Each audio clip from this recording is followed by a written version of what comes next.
What's going on, everybody? What we have here are some fig cuttings, kind of messily took from one of the fig trees in the background. You can see I was pruning and I realized, hey, every one of these prunings can be turned into a new fig tree, so might as well try.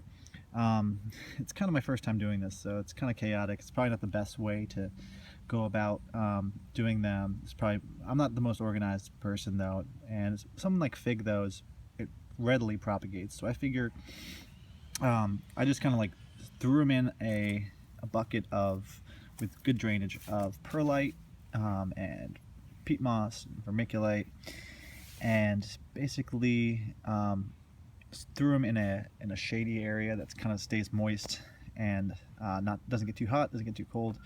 And we're in the middle of October now. I did that about a month ago, a little bit more. I don't think I did a video on it or anything, but this is kind of the results video.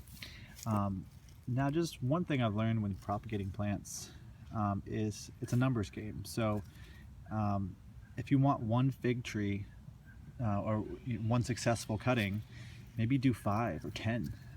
So in this case, some of the cuttings didn't make it, some of them did, or at least they look like they're rooting. You can see that some of them have leafed out even more, because I don't think there were many leaves on these cuttings when I took them originally. They probably look like this, and the successful ones have grown.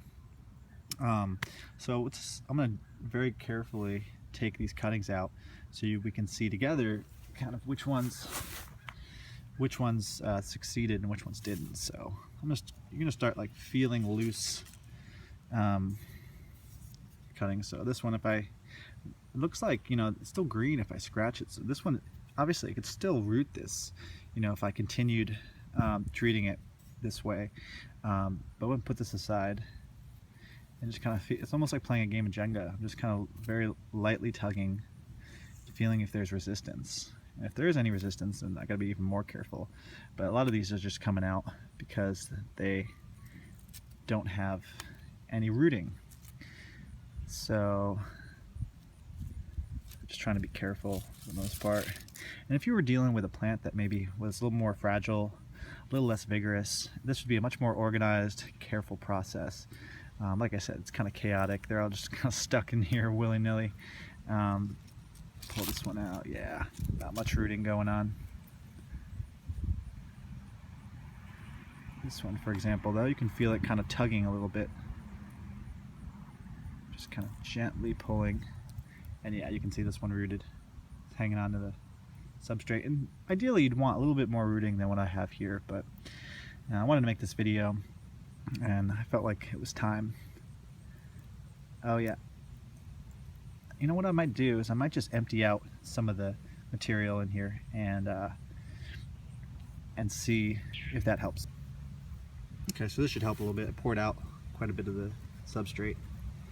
So if I'm just lightly pulling, and there's better ways to do this. I could probably stick a hand underneath it and kind of protect the roots, but not too worried about it because, like I said, fig is very vigorous and hardy. So you don't even necessarily need to propagate them in a pot like this. I could honestly stick them in the ground, and if I got the timing right, if it was still humid and moist, like the rooting happening there, then it still would take. And that's an even more hands-off approach, where you don't even have to kind of baby them or keep them in any special place. You kind of just put them where you want the final tree to be.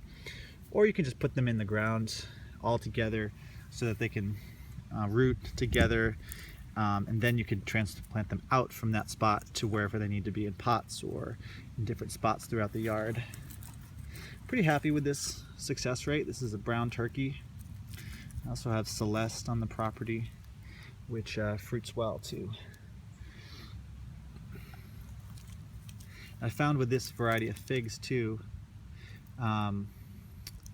that they really like being in a warm, wet environment, and they can go for a couple years and not fruit unless they are given the right environment, and when they are, then they'll fruit in the first year. And these were all given rooting hormone too. Some people say you don't need to with fig, which is true, but it definitely helps. So I recommend trying it with rooting hormone. I'm gonna get these potted up, or actually maybe I'll plant them around the yard a little bit, and then they'll be good for next year. All right, thanks for watching.